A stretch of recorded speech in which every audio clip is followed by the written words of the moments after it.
नमस्कार साथियों, मैं निशित मिश्रा स्वागत करता हूं आपका एकलव्य पीसीएस में। और आज हम आधुनिक भारत का अगला खंड देखने जा रहे हैं जो कि है स्वराज पार्टी।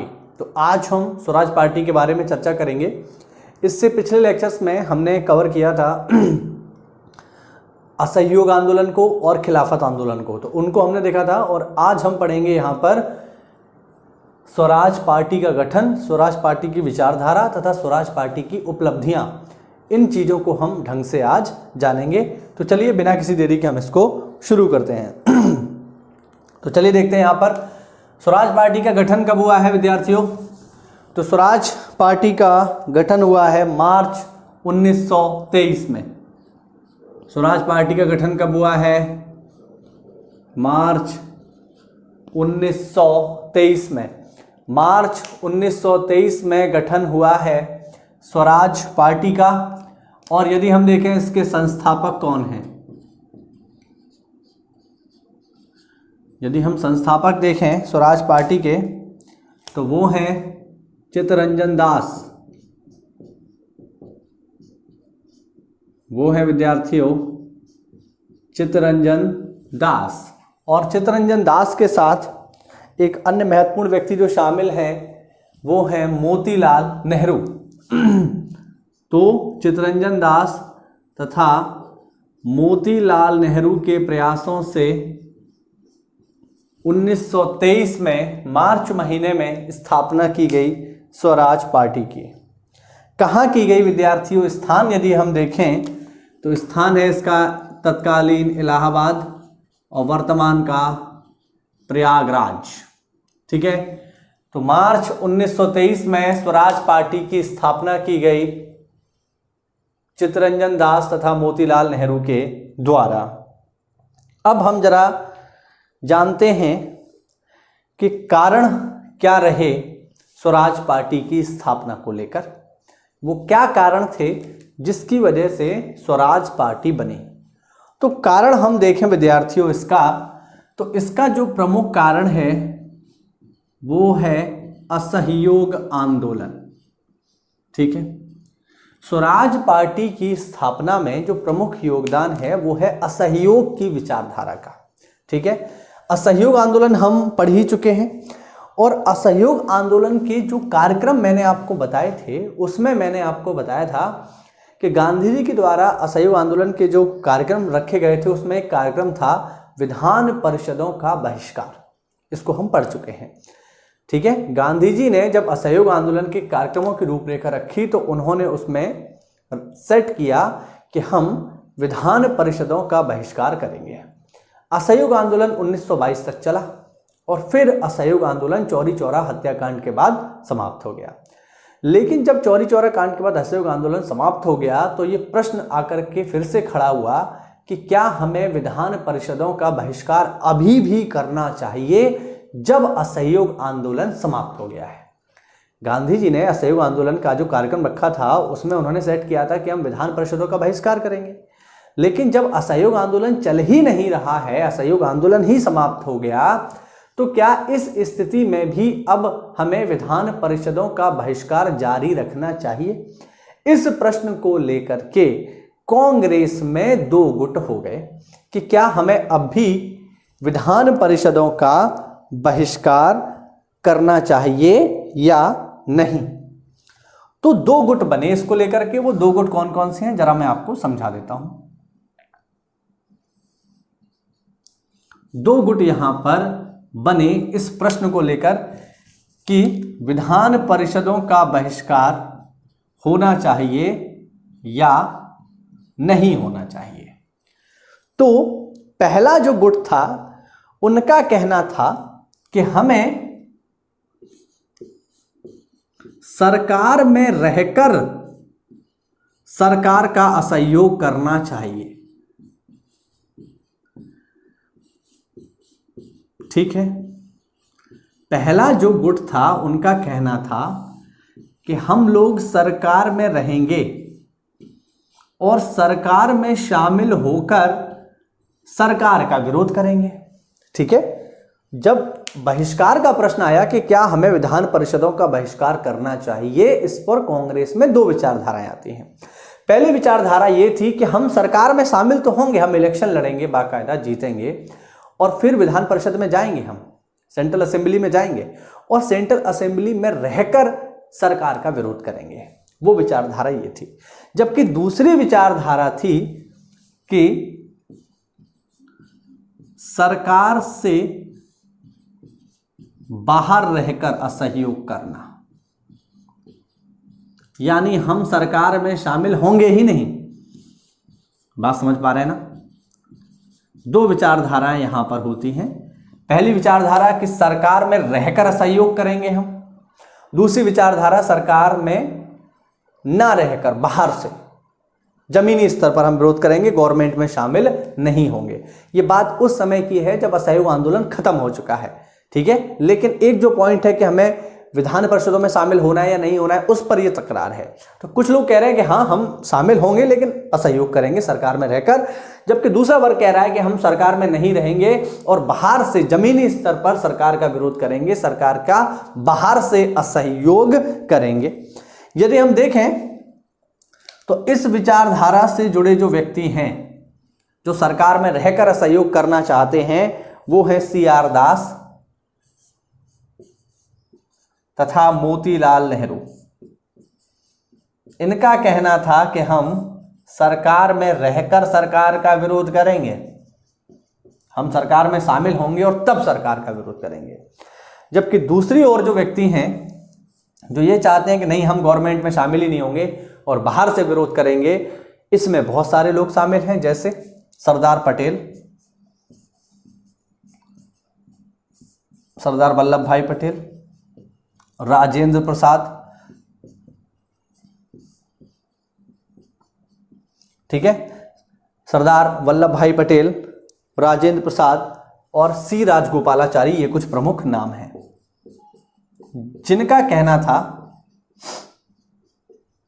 कि हम जो है सरकार में बाहर से रहकर विरोध करेंगे, सरकार में शामिल नहीं होंगे। ये जो लोग हैं जो ये चाहते हैं कि सरकार में रहकर असहयोग किया जाए, ठीक है, जिनका कहना है कि सरकार में रहकर विरोध किया जाए, ऐसे लोगों को कहा गया परिवर्तनवादी। मैं नीचे जगह कम है इसलिए इसको ऊपर ले जा रहा हूं।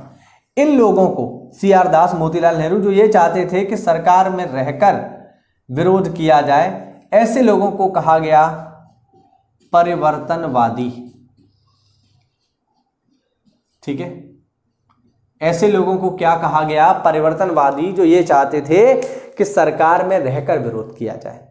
और ऐसे लोग जो ये चाहते थे कि सरकार का विरोध बाहर से किया जाए, सरकार में शामिल ना हुआ जाए, ये कहलाए अपरिवर्तनवादी, ठीक है। ये देखिए ये कॉन्सेप्ट है। वनडे एग्जाम में तो केवल इतना पूछ लेता है स्वराज पार्टी की स्थापना कब हुई, कहां हुई और किसने की, बस खत्म। लेकिन यहां पर हम तैयारी कर रहे हैं सिविल सर्विसेज की, है ना। तो वनडे एग्जाम के लिए तो इतनी जानकारी पर्याप्त होती है कि स्वराज पार्टी की स्थापना किसने की, कब की और कहां की। लेकिन सिविल सर्विसेज में PCS हो गया, RO हो गया, वहां पर गहराई से प्रश्न आते हैं, तो उसमें ये आपको बिल्कुल पता होना चाहिए कि कॉन्सेप्ट क्या है, ठीक है। तो ऐसे लोग जो ये चाहते थे कि सरकार में रहकर असहयोग किया जाए, उनमें शामिल है CR दास तथा मोतीलाल नेहरू, और इन लोगों को कहा गया परिवर्तनवादी।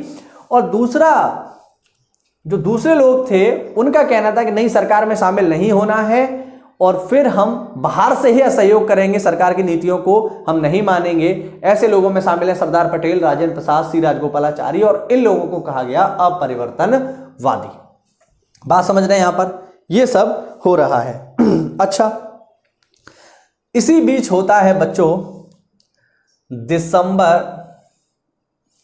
ठीक है, इसी बीच क्या होता है? इसी बीच होता है दिसंबर 1922 का गया अधिवेशन। इसी बीच क्या होता है विद्यार्थियों? इसी बीच दिसंबर 1922 में कांग्रेस का गया अधिवेशन होता है। और मेरे बच्चों इस गया अधिवेशन में एक महत्वपूर्ण प्रस्ताव पास होता है।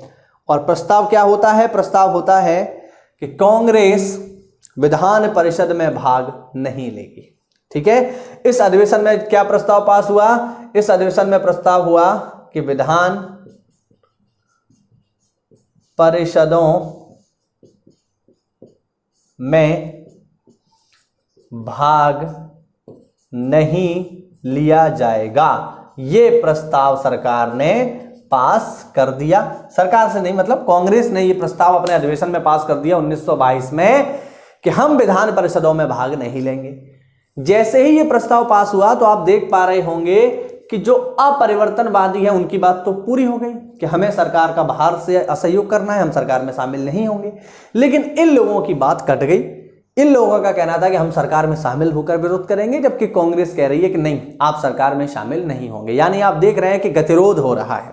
ठीक है, कांग्रेस का मत है कि आप सरकार में शामिल नहीं होंगे, बाहर से विरोध कीजिए, जैसा कि अपरिवर्तनवादी चाहते हैं। सरदार पटेल, राजेंद्र प्रसाद, राजगोपालाचारी जैसे लोग चाहते हैं कि सरकार में शामिल ना हुआ जाए, बाहर से रहकर विरोध किया जाए। जबकि इन लोगों का कहना था कि नहीं, सरकार में शामिल होकर विरोध करना चाहिए। और जब प्रस्ताव इनके पक्ष में चला गया, जब प्रस्ताव अपरिवर्तनवादियों के पक्ष में चला गया, तो परिवर्तनवादी नाराज हो गए। और इसी के बाद विद्यार्थियों, CR दास ने कांग्रेस से इस्तीफा दे दिया। ठीक है, आप समझ पा रहे होंगे कैसे चल रहा है। जब ये प्रस्ताव पास हो गया कि भैया शामिल नहीं होना है सरकार में, जबकि इन लोगों की सोच है कि शामिल होना है, तो जब गतिरोध होने लगा तब CR दास ने कांग्रेस से इस्तीफा दे दिया। और कांग्रेस से इस्तीफा देने के बाद, कांग्रेस से इस्तीफा देने के बाद स्वराज पार्टी का गठन किया। ठीक है, समझ पा रहे होंगे ये किस तरीके से घटनाक्रम यहां चल रहा है। ठीक है, यहां तक दिखाई दे ही रहा होगा आप लोगों को, उम्मीद करते हैं। ठीक है, तो इस तरीके से घटनाक्रम है। ठीक है, जब गया अधिवेशन में कांग्रेस ने यह प्रस्ताव पास कर दिया कि विधान परिषदों में भाग नहीं लिया जाएगा, तो इससे रुष्ट होकर के परिवर्तनवादियों में से CR दास ने कांग्रेस से इस्तीफा दे दिया और फिर मोतीलाल नेहरू के साथ मिलकर एक नई पार्टी बनाई जिसका नाम है स्वराज पार्टी। यह था घटनाक्रम जो आपको समझना था। उम्मीद करता हूं इस डायग्राम से, इस फ्लो चार्ट से आपको समझ में आया होगा। ठीक है, अब इस तरीके से स्वराज पार्टी का गठन हो गया। एक बात मैं पहले ही स्पष्ट कर दूं कि स्वराज पार्टी कोई अलग से पार्टी नहीं है, ये कोई अलग से संगठन नहीं है। ऐसा नहीं है कि कांग्रेस से बिल्कुल अलग हटके ही काम कर रहा है, ऐसा नहीं है। ये कांग्रेस के भीतर ही एक संस्था थी। यानी स्वराज पार्टी की स्थापना के समय ही CR दास और मोतीलाल नेहरू ने स्पष्ट कर दिया था कि ये कोई कांग्रेस से बाहर संस्था नहीं है, ये कांग्रेस के भीतर ही है और इसका कार्यक्षेत्र हल्का सा अलग है कांग्रेस से। तो पहले ही स्पष्ट यहां पर कर दिया गया था कि ये कोई अलग से यहां पर संस्था नहीं है। अब यहां पर आप देख रहे हैं कि CR दास ने इस्तीफा दे दिया, कांग्रेस से स्वराज पार्टी बना ली। यानी परिवर्तनवादियों और अपरिवर्तनवादियों में विरोध बढ़ता ही जा रहा है। ठीक है, बात समझ रहे हैं ना। अब देखिए, इन लोगों का कहना है कि नहीं, हम शामिल नहीं होंगे, जबकि ये लोग कह रहे हैं शामिल होंगे। इन लोगों ने गुस्से में आकर के एक पार्टी भी बना ली, है ना। इन लोगों ने एक अलग पार्टी बना ली, स्वराज पार्टी। तो हो ये रहा है यहां पर कि परिवर्तनवादियों में और अपरिवर्तनवादियों में गतिरोध बढ़ता जा रहा है। और इसी गतिरोध को दूर करने के लिए, ठीक है, अपरिवर्तनवादियों और परिवर्तनवादियों में विरोध को दूर करने के लिए एक सम्मेलन बुलाया जाता है विद्यार्थियों, सितंबर 1923 में। ठीक है, एक विशेष अधिवेशन कांग्रेस का किया जाता है सितंबर 1923 में। ठीक है, इसको मैं साफ कर देता हूं, यहां पर मैं इसको लिखूंगा। ठीक है, तो अब गतिरोध बढ़ता ही जा रहा है। ठीक है, यहां पर गतिरोध बढ़ता ही जा रहा है, परिवर्तनवादियों में और अपरिवर्तनवादियों में विरोध बढ़ता जा रहा है। तो इस विरोध को दूर करने हेतु, ठीक है, इस विरोध को दूर करने के लिए कांग्रेस का विशेष अधिवेशन बुलाया गया सितंबर 1923 1923 में, सितंबर 1923 में दिल्ली अधिवेशन होता है। ठीक है, सितंबर 1923 में दिल्ली अधिवेशन होता है। ये कांग्रेस का विशेष अधिवेशन है। विशेष अधिवेशन इसलिए है क्योंकि सामान्य अधिवेशन जो कांग्रेस के चलते हैं वो दिसंबर से दिसंबर चलते हैं, लेकिन अगर किसी मुद्दे पर कोई अचानक आपातकालीन बैठक बुलानी हो तो उसे विशेष अधिवेशन कहा जाएगा। सामान्य रूप से कांग्रेस के अधिवेशन जो है दिसंबर में होते हैं, लेकिन ये दिसंबर नहीं है, ये सितंबर है, तो कांग्रेस का विशेष अधिवेशन है दिल्ली में। अध्यक्ष कौन रहे इस अधिवेशन के बच्चों? तो इस अधिवेशन के अध्यक्ष हैं मौलाना आजाद। ध्यान रखेंगे, मौलाना आजाद सबसे कम उम्र के कांग्रेस अध्यक्ष तथा सबसे लंबे समय तक कांग्रेस के अध्यक्ष रहने वाले व्यक्ति भी मौलाना आजाद हैं। और इस सितंबर 1923 के दिल्ली अधिवेशन को क्यों बुलाया गया था? ताकि परिवर्तनवादियों तथा अपरिवर्तनवादियों में जो विरोध है उसको दूर किया जा सके। ठीक है, और इस अधिवेशन में एक प्रस्ताव पास होता है। क्या प्रस्ताव पास होता है? तो प्रस्ताव यह पास हुआ कि कांग्रेस ने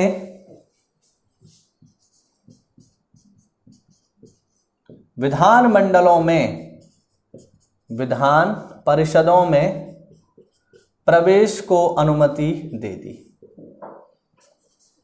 ठीक है, यानी गया अधिवेशन में अस्वीकृति मिल गई थी, यानी स्वीकार नहीं किया था, लेकिन 1923 के दिल्ली अधिवेशन में कांग्रेस ने विधान परिषदों में प्रवेश को स्वीकृति दे दी।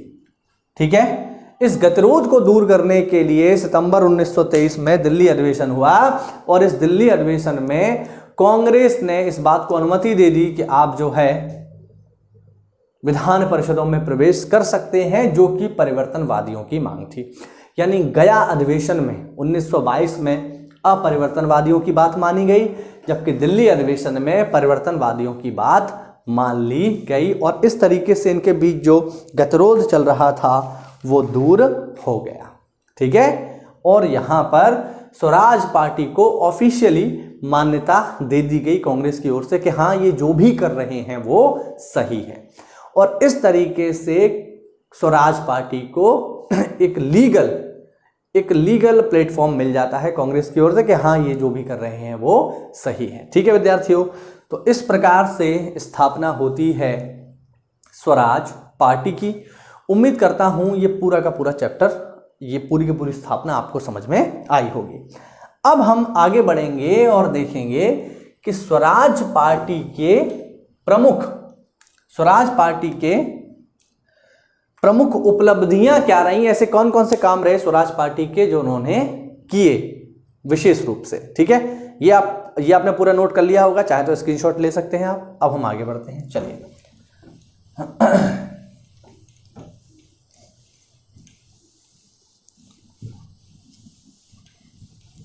चलिए विद्यार्थियों, और अब हम देखेंगे यहाँ पर स्वराज पार्टी की उपलब्धियां, वो कौन कौन से ऐसे काम रहे जो स्वराज पार्टी ने किए और सफलता हासिल की, या भारतीय इतिहास में इनका क्या योगदान रहा है, इसको हम जानेंगे।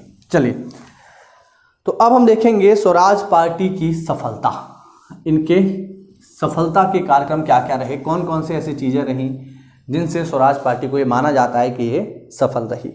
तो देखते हैं एक एक करके। यहाँ पर जो पहली चीज है वो ये, ठीक है, तो विद्यार्थियों पहली जो है यहाँ पर वो ये कि नवंबर 1923 में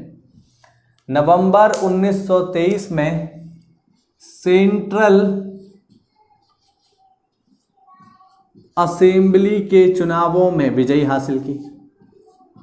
असेंबली के चुनावों में, ठीक है, सितंबर 1923 में सेंट्रल असेंबली के चुनावों में 101 सीटों में से 42 सीटें जीत ली। तो ये तो नहीं कह सकते कि एक बहुत भारी विजय है, लेकिन हाँ उस समय के हिसाब से ठीक ठाक थी। तो नवंबर 1923 में जो इलेक्शन हुए सेंट्रल असेंबली के, उन इलेक्शंस में 101 सीटों में से 42 सीटें स्पष्ट रूप से जीत ली स्वराज पार्टी ने। तो ठीक ठाक ही रहा, ये मतलब सही था। अब इतनी सीटें जीतने के बाद ये लोग विधान परिषद में पहुंच जाते हैं। विधान परिषद में पहुंचने के बाद, सेंट्रल असेंबली में पहुंचने के बाद इन्होंने क्या क्या किया तो देखो। तो ये यानी ये से मतलब स्वराज पार्टी के लोग है ना, ये बजट को अस्वीकार कर देते थे। ठीक है, जब बजट पर बहस होती थी या बजट पर वोटिंग होती थी तो स्वराज पार्टी के लोग बजट को अस्वीकार कर देते थे, यानी बजट को पास ही नहीं होने देते थे। और जब ये लोग बजट को पास नहीं होने देते थे, जब बजट सदन में फेल हो जाता था, तो वायसराय को अपने विशेष अधिकार का प्रयोग करते हुए, वीटो पावर लगाते हुए बजट को पास कराना होता था। अब इससे होता क्या था? इससे यह होता था कि जो विधान परिषद है उनका चरित्र जनता के सामने आता था कि यहां पर नाम के लिए ये लोग चुनाव करवाते हैं, करते वही हैं जो ये करना चाहते हैं। ठीक है, इससे ये चरित्र इनका जनता के सामने आता है कि ये बस नाम के लिए संसद चलाते हैं, करते वही हैं जो इनको करना है। तो बजट को फेल कर देते थे और जब वायसराय विशेष अधिकार का प्रयोग करते हुए इसको पास कराते थे तो जनता को पता चलता था कि ये कितना शोषण हमारा करते हैं। ठीक है, समझ पा रहे हैं? अब यहां पर देखें अगली चीज, स्वराज पार्टी के प्रयासों की बदौलत ही, ठीक है, स्वराज पार्टी के प्रयासों की बदौलत ही 1925 में विट्ठल भाई पटेल, बेहद ही महत्वपूर्ण, विट्ठल भाई पटेल,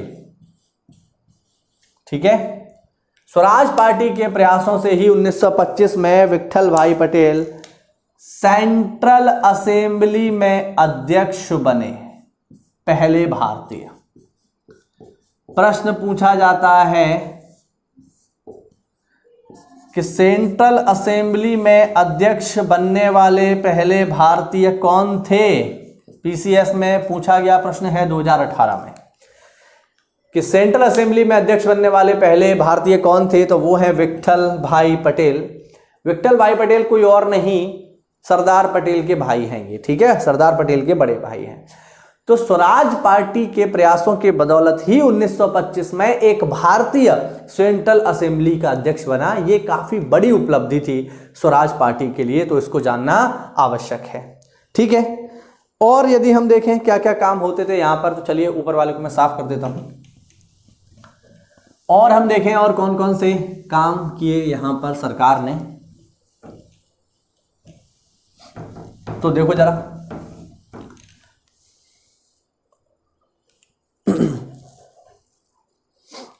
1928 में,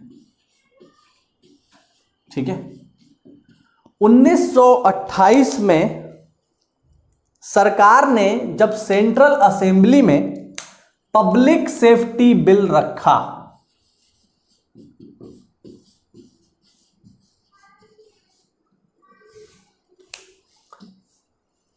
जब 1928 में सरकार ने सेंट्रल असेंबली में पब्लिक सेफ्टी बिल रखा। अच्छा, पब्लिक सेफ्टी बिल क्या था? तो पब्लिक सेफ्टी बिल एक ऐसा बिल था जिसके अंतर्गत सरकार ने यह नियम बनाना चाहा कि ऐसे लोग जो विदेशी हैं और भारत में रहकर भारत के स्वतंत्रता संग्राम को समर्थन देते हैं, ऐसे लोगों को तत्काल भारत से बाहर कर दिया जाएगा।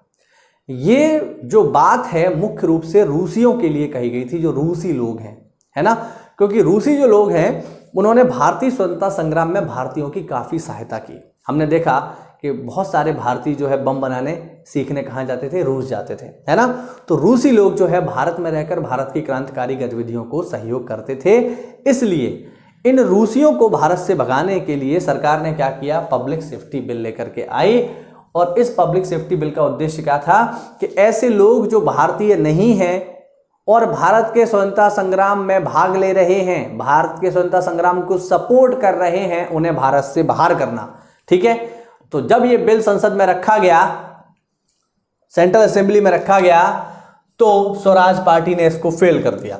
तो 1928 में पब्लिक सेफ्टी बिल को पास नहीं होने दिया। किसने? स्वराज पार्टी ने। काफी महत्वपूर्ण बात है। ठीक है, तो स्वराज पार्टी ने इस पब्लिक सेफ्टी बिल को पास ही नहीं होने दिया। अगर ये पास हो जाता तो बहुत सारे ऐसे लोग जो भारतीय नहीं हैं लेकिन भारत की स्वतंत्रता के समर्थक हैं, उनको भारत से बाहर जाना पड़ता। लेकिन स्वराज पार्टी ने इसको पास नहीं होने दिया। समझ पा रहे हैं विद्यार्थियों? काफी महत्वपूर्ण है ये। तो 1928 में स्वराज पार्टी की वजह से ही पब्लिक सेफ्टी बिल पास नहीं हो पाया। और मैं बता दूं, इसी पब्लिक सेफ्टी बिल की वजह से ही भगत सिंह, सुखदेव और राजगुरु, ठीक है, इसी पब्लिक सेफ्टी बिल की वजह से ही भगत सिंह, सुखदेव और बटुकेश्वर दत्त, राजगुरु नहीं, ठीक है, इन तीनों ने सेंट्रल असेंबली में बम फेंका था इसी पब्लिक सेफ्टी के लिए। भगत सिंह ने जब सेंट्रल असेंबली में बम फेंका था उस समय पर इसी बिल पर बहस चल रही थी। यही वो बिल था। जब हम भगत सिंह को पढ़ेंगे तो ये फिर से आ जाएगा। ठीक है, तो हम ध्यान रखेंगे, इसी पब्लिक सेफ्टी बिल की वजह से ही भगत सिंह ने सेंट्रल असेंबली में बम फेंका था और नारे लगाए थे इनकलाब जिंदाबाद के। उसको हम जानेंगे भगत सिंह ने।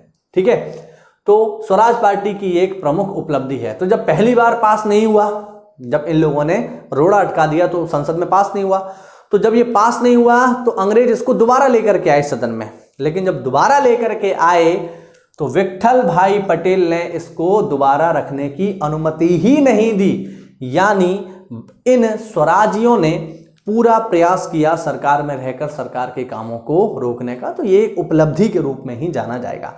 हालांकि जब सीआर दास की मृत्यु हो जाएगी उसके बाद इनके कार्य जो है थोड़ा सा ढीले हो जाएंगे और उतनी तीव्रता नहीं रहेगी जितनी पहले थी। ठीक है, तो ये हम ध्यान रखेंगे। ठीक, तो ये इनकी महत्वपूर्ण बातें हैं। अच्छा, ये जो पब्लिक सेफ्टी बिल है, इसी विधेयक को स्वराज पार्टी ने भारतीय गुलामी विधेयक नंबर 1 कहकर पुकारा। ठीक है, ये जो पब्लिक सेफ्टी बिल है इसको जो स्वराज पार्टी के लोग थे उन्होंने इसे क्या कहा? गुलामी विधेयक नंबर 1। ठीक है, इसी विधेयक को स्वराज पार्टी के लोगों ने कहा कि ये जो पब्लिक सेफ्टी बिल है ये गुलामी विधेयक नंबर 1 है। ठीक है, तो ये थी विद्यार्थियों स्वराज पार्टी का गठन, स्वराज पार्टी के गठन की कहानी, उनके सिद्धांत और इनके कार्य। ठीक है, तो ये टॉपिक हमारा पूरा हुआ।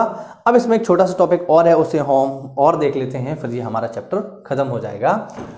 नोट कर लीजिए, जल्दी से इसको स्क्रीनशॉट लीजिए, फिर हम आगे बढ़ते हैं। और वो टॉपिक कौन सा है हमारा? वो टॉपिक है विद्यार्थियों गांधी दास पैक्ट। ठीक है, गांधी दास पैक्ट, इसको और देख लीजिए, फिर ये टॉपिक हमारा खत्म। चलिए, तो स्वराज पार्टी का गठन यहां पर हो ही गया। स्वराज पार्टी ने जीत भी हासिल कर ली पहली बार में, काफी महत्वपूर्ण कार्य किए, उनको हमने देखा। और अब हम देखेंगे गांधी दास पैक्ट नवंबर 1924।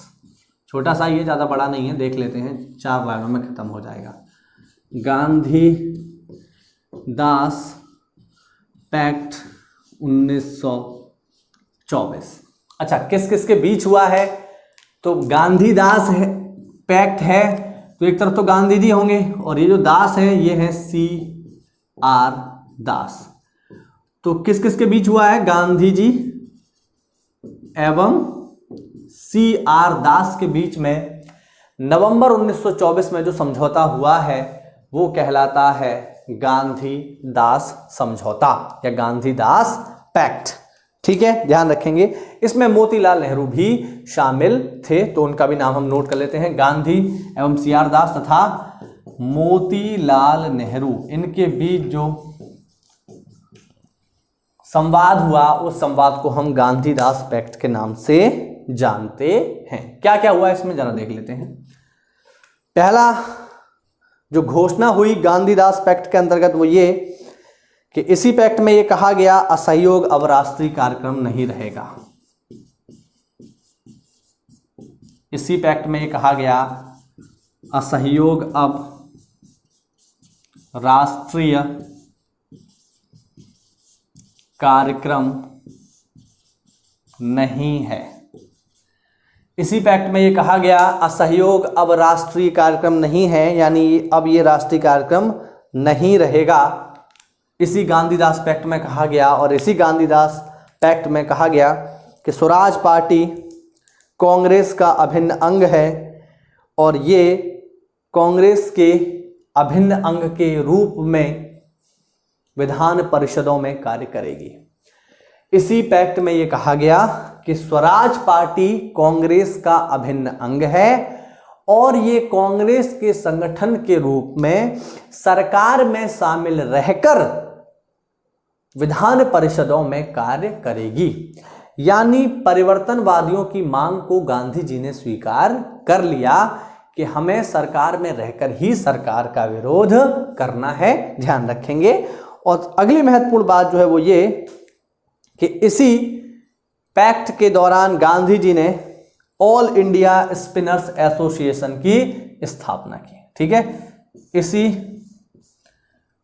पैक्ट के दौरान गांधी जी ने ऑल इंडिया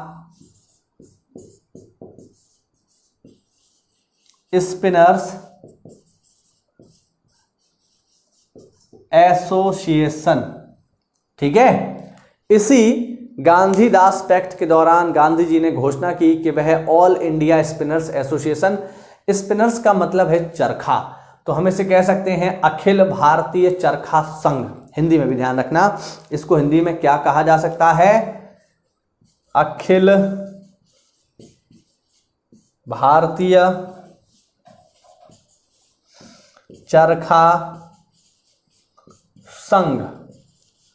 इसी दौरान गांधी जी ने अखिल भारतीय चरखा संघ भी बनाया गांधीदास पैक्ट के दौरान, और इस तरीके से अंतिम रूप से असहयोग आंदोलन पूरी तरह से समाप्त हो गया। असहयोग आंदोलन के सारे कार्य समाप्त हो गए। ठीक है, और विद्यार्थियों ये थी स्वराज पार्टी तथा गांधीदास पैक्ट। ये टॉपिक हमारा पूरा होता है। ठीक है, उम्मीद करते हैं ये टॉपिक आपको पूरा समझ में आया होगा। यदि वीडियो अच्छा लगा हो तो चैनल को सब्सक्राइब करना तथा लाइक और शेयर करना ना भूलें, और कमेंट बॉक्स में हमें बताएं कि वीडियो का कौन सा भाग आपको सबसे अच्छा लगा, और यदि कोई भी पॉइंट आपको समझ ना आया हो तो कमेंट बॉक्स में पूछ सकते हैं, मैं उसकी व्याख्या कर दूंगा। ठीक है विद्यार्थियों, तो आज के लिए इतना ही रखते हैं। Stay home, stay safe. जय हिंद, जय भारत।